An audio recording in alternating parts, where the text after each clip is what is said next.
Dabo o manyi peso manyi ebiseera ebisinga obungi njagala nnyo okubeera omwerufu. Ngenda kwetondera nti embeera kwegamba gye ndimu wakati wange naawe tekwali kwagala kwange. Mwannyinaze Kawuthara nga bw'omumanyi, kati nkubuulira amazima agatakaawa. Mwannyinaze Kawuthara kwegamba anjagaliza nnyo, mu butuufu ye yakuŋŋamba nze nga sikimanyi nako. Sinakugamba ye yakuŋŋamba wabula ye yakundeetera. Ojjukira lwe twatuula olunaku lwasooka? Ndujjukira. Nali simanyi yadde ekigenda mu maaso. Okikakasa? Yadde ekigenda mu maaso nze yampita nkwetaaga ndi wano. Naye ngenza okulaba nga mu butuufu oli muwala muto, tugenda okumalira ebiseera, oluusi we waalirabidde abantu abalala abasobola okweyongerayo naawe mu maaso, ate nkutambulizaawo mu mbeera bw'eti.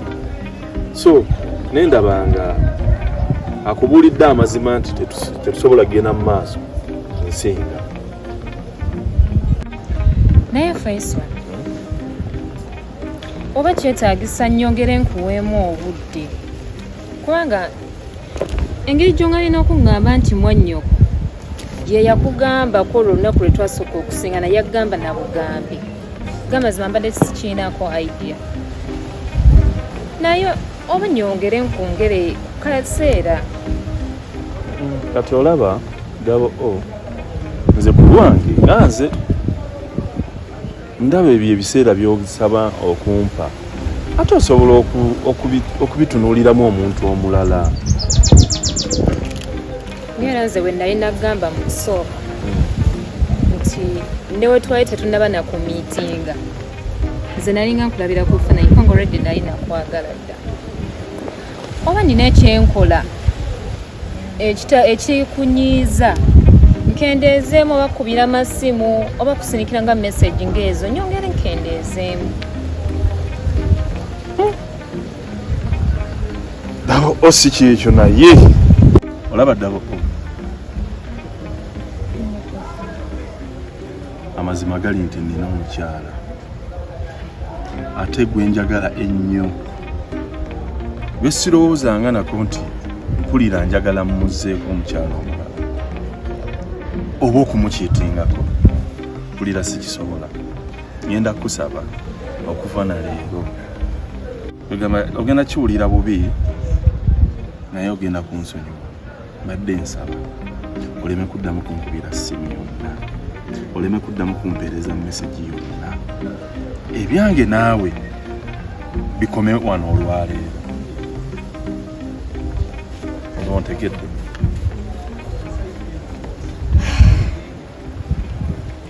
Ontegedde mukwano? Naye Faisal, kyongambye nkiwulidde era nja kiwa ekitiibwa eky'obutaddamu kusinkagana. Naye nange nyina kyenkusaba. Kiriwa? Kale yadde nti eyo yonna yonna weebiri naye mbadde nsaba busabe ekyokubeera ng'okwogera nange ku ssimu at least tusigale nga twogera. Anti olaba Dabo ekyo kyasinza okubeera ekizibu. Buli wenjogera naawe wabaawo ekirala ekijja okutuukawo kisaagala kituukewo. Kusaba busabi. Olaba Dabo lwaki neewala okusisinkana, lwaki neewala okunkubira essimu, lwaki neewala okumpeereza message, nti ebyo bye byongera okuzimba relationship. Ate kyesaagala saagalira ddala kukiitinga ku mukyala wange. Era nze n'okuwa akadde kano konna okuva lwe twasisinkana nti lukuva mwannyinaze lwe yakunsisinkanya nti tumiitinga ne twogera, nalinga kikola just neme kikubawo lumu, naye nga first reaction yange yali eraga nti sigenda kugenda maaso naawe.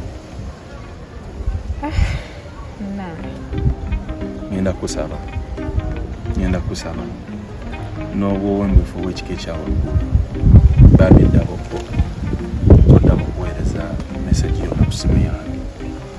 toddamu kuba ku ssimu yange kubanga nze essimu yange eri free ne mukyala wange agikwata n'akubira bayagala agikwata n'olumu n'aweereza message abantu be kati watyanga alaba message nga tetwagalana kyokka te nga tumeeting kiyinza kulabika kiti olw'ensonga eyo olunaku lwaleero ng'ennaku z'omwezi 6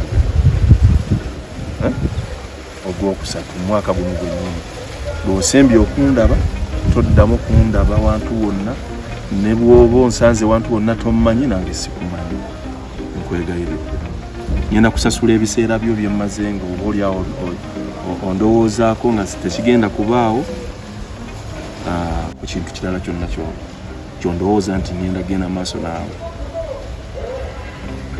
Okay? Okay? Ekyo nkitegeera. Toddamu kundaba abantu wonna nondaga nti omumanyi nange bwe ndi kusanga ewantu wonna sigenda kulaba nti nali nkulabyeko. Okay?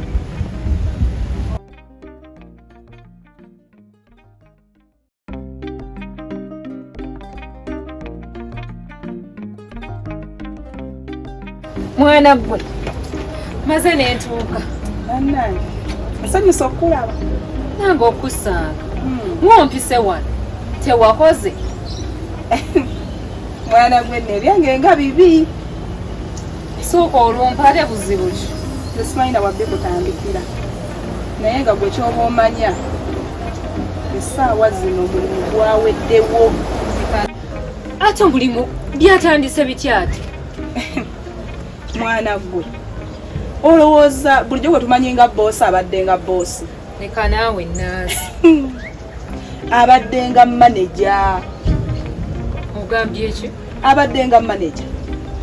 Nkugambye boosi olwazze ne baleeta abakozi abapya maneja mupya era ffenna batwezesezza lweyo. Bannange oyo maneja gwe baleese akyeba waddeyo akakisa nasooka alaba engeri gye mukolamu. Mwana gwe kyoba omanya bwe baba baleese gu management empya buli omu ajja n'ebibye kati munnange maneja kye yasobodde okukola kyakutwera kuyingizawo management empya era kati nze golaba essaawa zino siina mulimu naye ate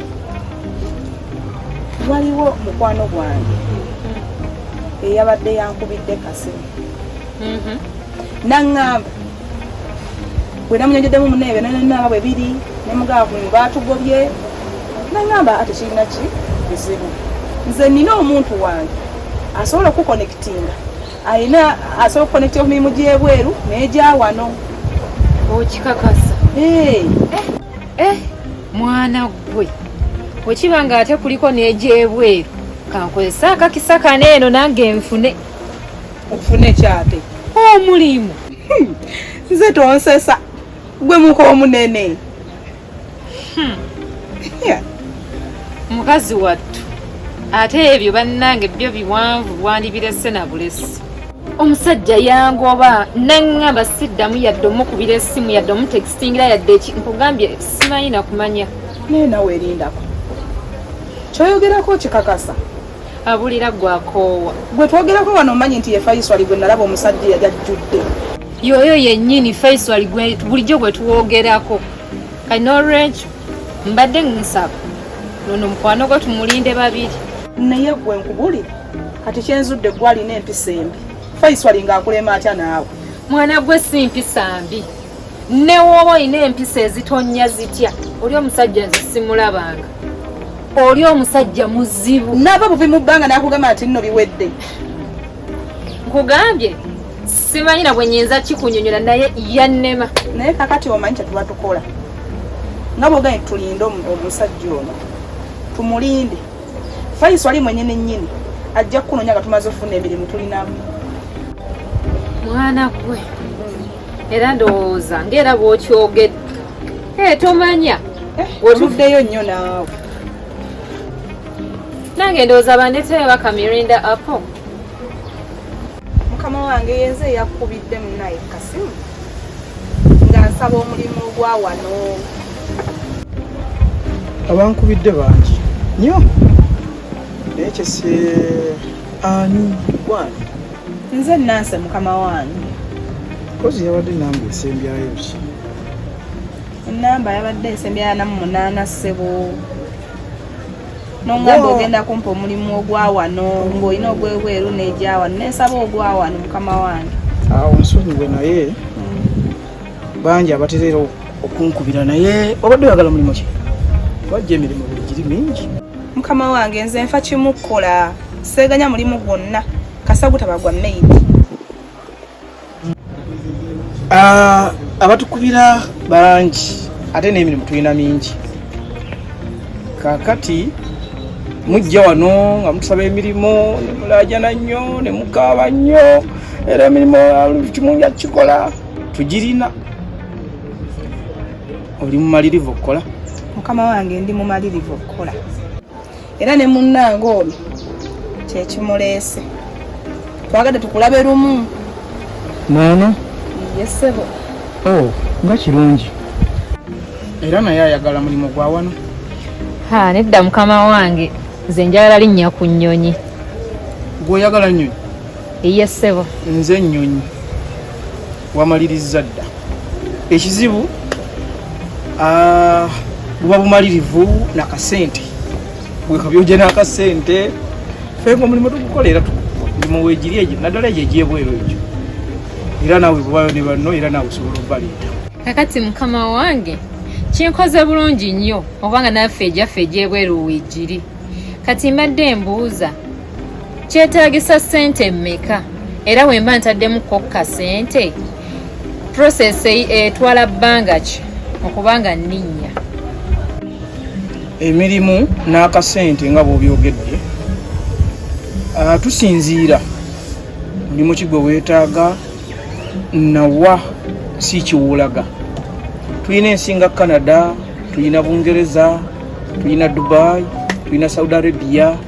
Kakati egy'abakozi gino abamaidi abo ekyo jjo weegiri tojja sobola kugimalawo. Ne bw'ogaa nti osimbula nkya sente ng'oziteeka ku mmeeza wano siina buzibu nakyo. Kakati ate ayagala Canada, Ontario awo kudde waggulu eyo mu Toronto ekyo tujja gumiikirizaamu nga wiiki.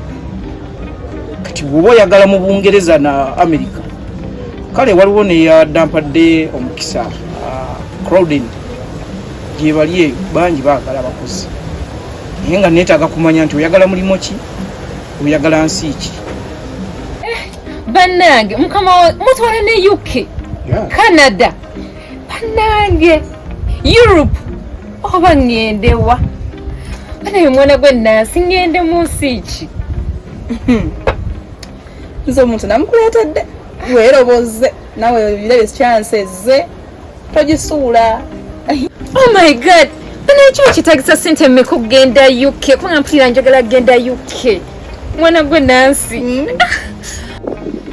Fensi yonna gy'owulira oyagala ndabye osanyusa okulya Europe. Ogwo gwe mulimu gwaffe kasita ensi ebanga eri ku planet Earth titulina wetalaga. Bw'oba oyagala America tujja kwetaagisayo $4,300 ate bw'oba ogenda mu Europe, UK ojja kwetaagisayo £1,3500 370 awo byonna nga biwedde. Passport ogiyina mu ngalo. Olina passport? Passport siina. Kati awo ndowooza era ajja kwetaagisa ssente ezo £1,3700 kyo kiba kiwedde. Wali $1,400 kijja kuba kiwedde. Banaye kati nze bye paundi sibimanyi. Nanze paundi zirimu ssente nga mmeka eza wano? Paundi? Kyamazima nze paundi sigimanyi zirimu mmeka eza wano oba dola gyengezaako. Omase wakati zirimu nga ssente nga mmeka? Teweeruma lulimi. Kati pound emu ezitowa 1,400 mu 10 n'okuddaagula wakati wa 1,400 mu 10 ne 1,400 eza wano. Kitegeeza pound 37,000 bubo obukadde nga 10 n'emitwalo nga 5. Oh my god, obukadde 10? Nansi ezo ngenda zijja. Kyoyagala kikuseeza ate oba wayagadde UK. Zowedda ndowooza nga $3 million 4. ne miliyoni 3 zogamba nazo sente naye ezo zigenda kutwala ku bwakadaama Saudi ogenda mu kiyumba. Nze guno omubiri tegujja sobola kwoza bintu byeyo ebweru mu Bawarabu. Mpulira mbu biba bingi bibanga bya wooteri. Kati ate oba okikolera ki kubanga sente ezo z'olina? Ate ejja wano giyimiridde giti.